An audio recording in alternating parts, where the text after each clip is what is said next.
Guys, welcome back to my channel. आज की video का आगाज़ करता हूँ। आज जो स्पेशली मैं आपके साथ शेयर करने जा रहा हूँ वो कुछ क्वेश्चन के आंसर हैं और मज़ीद जो अपडेट है मैं इस वीडियो के अंदर एंड पे शेयर करूँगा। लेकिन मज़ीद पहले सबसे पहले मैं आपके क्वेश्चन के आंसर दूँ। मेरा सबसे पहला क्वेश्चन है जी, जो मुझे कमेंट्स के थ्रू मिला था। किसी बंदे ने किया था कि यार खर्चा वही आ रहा है स्टूडेंट वीज़े पे या उससे ज़्यादा हो गया है। मैं मज़ीद बताता चलूँ कि 2016 में मैंने पूरा जो है चेकलिस्ट वगैरह अपडेट की थी। मैंने उसके अंदर कमेंट्स वगैरह में बताई थी, फेसबुक पर भी दी थी। अब सूरत हाल जो है वो मैं आपको अपडेट लेटेस्ट बताता हूँ कि कितना खर्चा आता है स्टूडेंट का। सबसे पहले बताता चलूँ मैं आपको, कॉलेज प्राइवेट वगैरह जो भी है, छोटे लेवल पे कॉलेज है, बैचलर डिग्री के लिए जो फीस होती है वो आपकी तकरीबन फीस जो है ना 3800 होती है, 3800। लेकिन डिपेंड करता है कंट्री पे। अब जैसे नेपाल या इंडिया पे है उसकी 4000 से लेके 4500 होती है। ये फ़ीस नॉर्मल जो आपकी एजुकेशन फर्स्ट ईयर की फ़ीस होती है, ठीक है।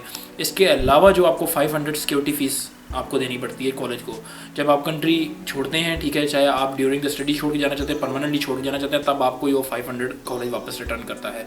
तो ये आपकी जो नॉर्मल फ़ीस है, मैं आपको बता देता हूँ, जो पाकिस्तान से आते हैं वो उनकी 3800 होती है फ़ीस। ये मैं एक नॉर्मल कॉलेज की बता रहा हूँ फ़ीस। डिपेंड करता है कॉलेज, और भी कॉलेज हैं जिनके बहुत ज़्यादा हाई फीसेस हैं, यूनिवर्सिटीज़ की भी बहुत ज़्यादा हाई फीसेस हैं। ये मिनिमम में फ़ीस आपको बता रहा हूँ, ठीक है। ये पर ईयर की फ़ीस होती है जो आपको स्टार्ट में अपने कंट्री से आपको डिपॉजिट करवानी पड़ती है कॉलेज के अकाउंट में, प्लस 500 उसके अंदर ऐड करके ये आपको लाजमी करवानी पड़ती है। उसके बगैर आप जो है ना एंटर नहीं हो सकते। इसके साथ मज़ीद मैं ये बात भी ऐड करना चाहता हूँ कि आप शो मनी वो लेके कितनी आते हैं, ठीक है। वो सेम वही है, 2000 आपने साथ में लेके नहीं होती है। मोस्टली लड़के क्या है 2000 या 2500 वगैरह साथ लेके आते हैं यूरो, जो आपको एयरपोर्ट पर लाजमी पूछ लेते हैं। और उसके साथ साथ आपने कन्वर्ट करवाए होते हैं अपने होम कंट्री में, पैसे दे के अपनी कंट्री में यूरो बाय किए आपने, तो वो रिसिप्ट लाजमी साथ लेके आएँ ताकि आपको यहाँ पे जब अकाउंट ओपन वगैरह करवाते हैं तो उसमें आपको डिपॉजिट करवाते हुए कोई भी परेशानी ना हो। क्योंकि नॉर्मली ये होता है कि आपको वो बताना पड़ता है कि आपको पैसे कहाँ से लेके आए हैं। दूसरा क्वेश्चन मेरा ये है कि वर्क परमिट, काम का वीज़ा जो है वो ओपन हुआ या नहीं हुआ। अच्छा, इसमें यह भी बताता चलूँ मैं, सबसे पहले जो मेरा आंसर होता है कि काम के वीज़े के कोई टाइम नहीं होता, ठीक है। जैसे कि सेशन ओपन होगा कि नहीं होगा, ठीक है। नॉर्मली जो काम के वीज़े होते हैं, या पता है आपको, डोमेस्टिक वर्कर के वीज़े होते हैं या फार्मिंग के लिए वीज़े होते हैं। ये दो वीज़े होते हैं जो हर टाइम खुले ही रहते हैं, ठीक है। आपका कोई बंदा भी है यहाँ से या जानने वाला, या आप किसी एजेंट के थ्रू या किसी कंसल्टेंट के थ्रू अप्लाई कर रहे हैं तो उसके लिए टाइम की कोई ज़रूरत नहीं होती, ठीक है। नॉर्मली क्या होता है कि एक टूरिस्ट कंट्री है, समर में जो है वो सिर्फ उन वीज़े चाहिए होते हैं जो होटल वगैरह में काम करते हैं, शेफ़ के तौर पे काम करते हैं, ठीक है, मैनेजमेंट के तौर पे काम करते हैं। ये वीज़े जो होते हैं आपको पता है कि वो नॉर्मली जो है ना वो ओपन सीज़न में होते हैं, समर वगैरह में होते हैं। तो इसके लिए कोई टाइम की ज़रूरत नहीं होती, कोई भी जो है ना सेशन ओपन नहीं होता। तो ये नॉर्मली 12 मंथ ओपन ही रहते हैं, आप अप्लाई कर सकते हैं, ठीक है, अगर आपको कोई ऑफ़र वगैरह करवा रहा है। नॉर्मली क्या होता है कि इस कंट्री में मोस्टली डोमेस्टिक वर्कर की ज़रूरत पड़ती है, ठीक है। जो ये नेपाल, इंडिया और फिलिपाइन, वियतनाम वगैरह से उठाते हैं, तो इन कंट्री से मोस्टली जो है ना डोमेस्टिक वर्कर वगैरह उठाते हैं। तो वो किसी टाइम पे भी वीज़ा अप्लाई कर सकते हैं। वहाँ के जो भी सिस्टम चलता है, ठीक है, कंसल्टेंट के थ्रू या एजेंट के थ्रू वगैरह चलता है, तो वो उनको पता होता है कि वीज़े, क्योंकि नॉर्मली जो है एक फर्म से ये उठाते हैं, अथेंटिक होना चाहिए जो बंदा यहाँ से वो काम के लिए बुला रहे हैं। तो ये इसके लिए कोई भी ज़रूरत नहीं होती। अच्छा, इसी वीडियो के मैं साथ में आपको ये भी बताता चलूँ कि यार इनकम कितनी होती है। डोमेस्टिक वर्कर की इनकम मैक्सिमम 400 होती है, ठीक है, 450 के दरमियान, यही, इसके अलावा ऊपर नहीं होती। फार्मिंग की यही है, थर्ड वर्ल्ड कंट्री से जितने भी स्टूडेंट वगैरह उठाते हैं, ये मतलब कि वर्क परमिट जो आते हैं वर्क परमिट पे फार्मिंग के लिए, तो उनकी यही होती है। उसके अंदर अकोमोडेशन, फूड्स वगैरह सब कुछ वो एम्प्लॉय का काम। एक और ये बात भी है कि मोस्टली मुझे जो क्वेश्चन वगैरह आते हैं कि यार आप वर्क परमिट के बारे में बात करेंगे, वर्क परमिट लगेंगे या नहीं लगेंगे। यार इसकी श्योरिटी अभी नहीं है।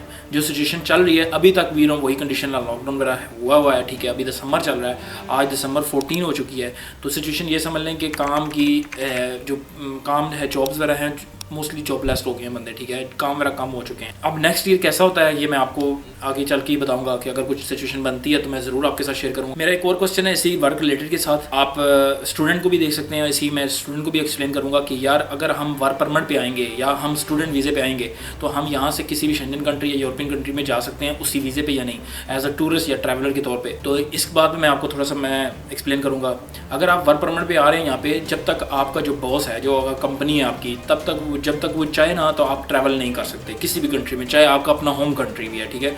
आप सब कुछ छोड़ के जाना चाहते हैं तब भी आपको उसकी जो एग्रीमेंट होता है वो उसको फॉलो करना पड़ता है, तब जाके आप जा सकते हैं। सबसे पहले मैं ये बताता चलूँ कि आपको 1 साल या 2 साल गुजरते हैं, उसके बाद आपके पास जो पिंक कार्ड वगैरह आता है उसकी बेस पे आप टूरिस्ट वीज़ा या वर्क वीज़ा अप्लाई करते हैं। लेकिन आपको एग्रीमेंट लेटर जो होता है, जो भी लेटर जो है ना अपने एम्प्लॉय से या अपने बॉस वगैरह से, जो भी कंपनी से, आपको लाजमी लेना पड़ता है। और same as it is college की मैं बता देता हूँ, कॉलेज के स्टूडेंट के लिए स्टूडेंट वीज़े पे या अपने वर्क वीज़े पे यहाँ से जो साइप्रस में मिला है उसी की बेस पे मैं फ्लाई कर जाऊँ तो ऐसा मुमकिन नहीं है। तो फाइनली ये 2020 में आपको मैं बता रहा हूँ कि ये बहुत हार्ड हो चुका है, ठीक है। बहुत से लोग जो गए थे इस वजह से वापस नहीं आए, तो उस वजह से ये चीज़ें सारी चीज़ें ख़त्म हो रही हैं, ठीक है, आहिस्ता आहिस्ता। तो ये फाइनली है, नो, आप नहीं जा सकते बगैर वीज़े के। और वीज़ा अप्लाई करने के लिए आपके पास बैंक स्टेटमेंट और ये चीज़ें सारी होनी चाहिए।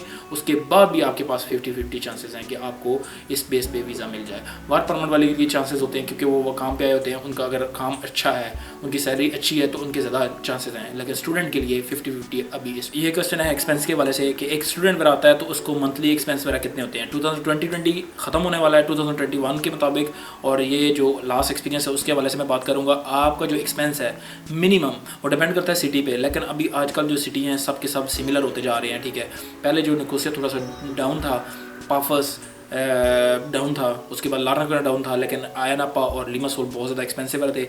अभी ऑलमोस्ट अगर आप शेयर में रह रहे हैं इन 1 बेडरूम के अंदर, एक रूम हो उसके अंदर 2 या 3 बंदे हों तो आपको 150 आपको रेंट पड़ता है, प्लस 50 आप लगा लें आपके जो यूटिलिटी एक्सपेंसेस वगैरह हैं, इंटरनेट और वाटर और इसके साथ आपकी गैस वगैरह हो गया और साथ में इलेक्ट्रिसिटी, ये चीज़ें आपको 50 यूरो पर मंथ कॉस्ट कर देंगी। 200 आपकी जो है ना कॉमन एक्सपेंस वगैरह सब कुछ डाल के 200 आपको मिलता है।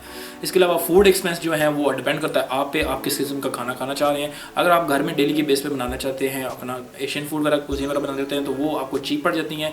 तकरीबन वो कॉस्ट कर लें आपको 60 to 80 यूरो जो है ना पर मंथ मिलता है। तो टोटल मेरे जो है एस्टिमेट है वो तकरीबन 280 और 300 के दरमियान होता है आपका एक्सपेंस। बाकी क्वेश्चन है वेदर के हवाले से, क्योंकि बहुत से लोगों की ये भी डाउट है कि यार साइप्रस का वेदर कैसा है, क्योंकि एजेंट जो होते हैं जहाँ पे वो बैठे होते हैं वो आपको बहुत कुछ बताते हैं। जैसे कि मैंने पहले वीडियो में भी बताया था कि एक लड़के को उसने बताया था कि यहाँ पे साइप्रस में बर्फ़ पड़ती है, बर्फ़ की वजह से समंदर जो है ना वो सारे फ्रीज़ हो जाते हैं, बर्फ़ पड़ जाती है, तो उसकी वजह से आप समंदर पे वॉक करके किसी दूसरे कंट्री में भी जा सकते हैं या गाड़ी में बैठ के जा सकते हैं। यार ऐसा कुछ भी नहीं है यहाँ पे, ठीक है।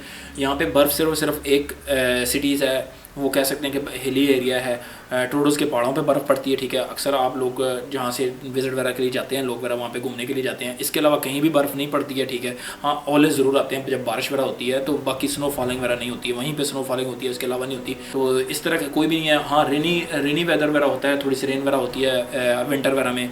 और बाकी आप अगर समर की बात करें, समर में तो यहाँ पर रेन का दूर का निशान, क्या रेन के बारे में बात ही नहीं करें, बादल भी नहीं आता यार आसमान पर, सिर्फ और सिर्फ आपको वाइट और ब्लू स्काई जो है ना नज़र आएगा पूरे समर में।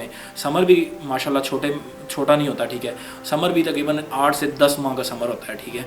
कम से कम 3 महीने विंटर ही रहता है, या मैक्सिमम 3.5 मंथ के लिए विंटर आता है। इसके अलावा विंटर यहाँ पे इतना ही है, बाकी सब समर ही है। एक और क्वेश्चन है, कॉलेज वीज़े कब ओपन करेगा, कॉलेज वीज़े कब देना शुरू करें। ये डिपेंड करता है कॉलेज पे और टाइम ड्यूरेशन पे, ठीक है। जब वो किस टाइम अपना जो है ना वो सेशन ओपन कर रहा है। अगर फेब सेशन ओपन है तो आपको अप्लाई करना पड़ता है नवंबर के अंदर, नवंबर और दिसंबर के अंदर।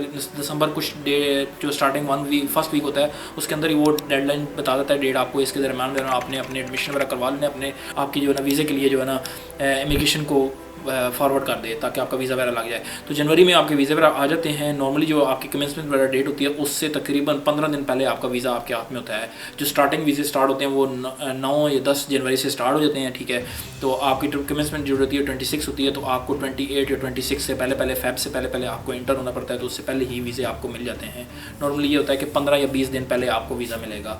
इसी कॉलेज के रिलेटेड एक और क्वेश्चन है, पहले जो रूल था कॉलेज जो 3 दफ़ा जो है ना पूरे ईयर में अपने जो भी सेशन वगैरह ओपन करता था एडमिशन के लिए या वीज़े के लिए, अभी सिर्फ और सिर्फ वो एक ओपन कर सकता है, चाहे वो फेब में ओपन करे या जुलाई में ओपन करे, या फिर वो आपका अगस्त या सितंबर का जो सेशन होता है वही ओपन कर सकता है।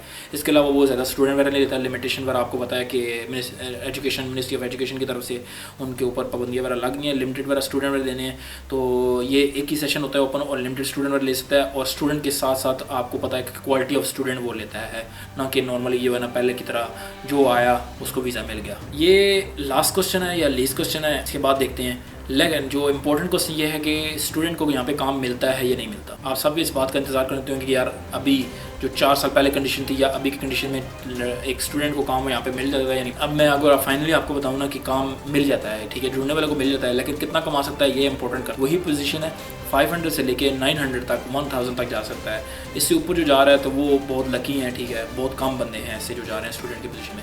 लेकिन काम की पोजीशन में बताता चलूँ कि आपको डिलीवरी का काम ही है जो सबसे ज़्यादा जहाँ पे लोग कर रहे हैं। रिफ्यूजी पे भी, स्टूडेंट पे भी, पेपर वाले हैं वो भी प्रेफर करते हैं कि मैं काम करूँ एज अ डिलीवरी के तौर पे, क्योंकि इसी में पैसे बनते हैं। इसके अलावा कोई और काम जो कहते हैं कि आप दिहाड़ी लगाने वाला का, तो उसमें आपको 25-30 यूरो पर डे के हिसाब से मिलते हैं। नॉर्मली स्टूडेंट को 1 ईयर तक काम अलाउ नहीं है। एक और भाई ने कमेंट किया था कि यार आप यूके के बारे में भी कुछ बात करें। मैं उसके बारे में ज़रूर इन्फॉर्मेशन मेरा कलेक्ट करूँगा बाकी यूरोपियन कंट्री के हवाले से, और मेरा खुद का प्लान है भी विजिट करने का भी। तो जो ही मुझे कंफर्म मेरा ऑथेंटिक इन्फॉर्मेशन मिलती है, किसी भी ग्राउंड लेवल की इन्फॉर्मेशन, किसी दोस्त वगैरह से मैं कलेक्ट करता हूँ इन्फॉर्मेशन, वहाँ के हालात वगैरह सिचुएशन क्या है, मैं ज़रूर उसके बारे में वीडियो बनाऊँगा, ज़रूर उसके बारे से बोलूँगा।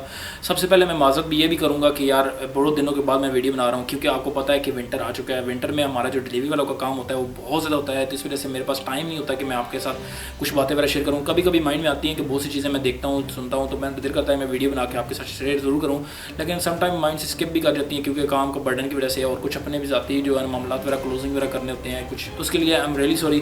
तो होपफुली मैं अप टू डेट रहूँगा आपके साथ, और मैं उम्मीद करता हूँ कि ये वीडियो आपको बहुत अच्छी लगेगी, आपके लिए इन्फॉर्मेटिव वगैरह होगी। मज़ीद इसी तरह मेरी वीडियो को जो है ना आप अप्रिशिएट करते रहें और कमेंट करते रहें, अपने दोस्तों के साथ शेयर करते रहें, ताकि मुझे भी आपसे फ़ायदा वगैरह हो सके। तो मैं मज़ीद आपके साथ कंटेंट वगैरह लेके आऊँगा, मज़ीद इन्फॉर्मेशन वगैरह लेके आऊँगा। मुझे अभी इजाज़त दीजिए, मिलते हैं नई वीडियो में नई इन्फॉर्मेशन के साथ। Thank you very much, bye bye.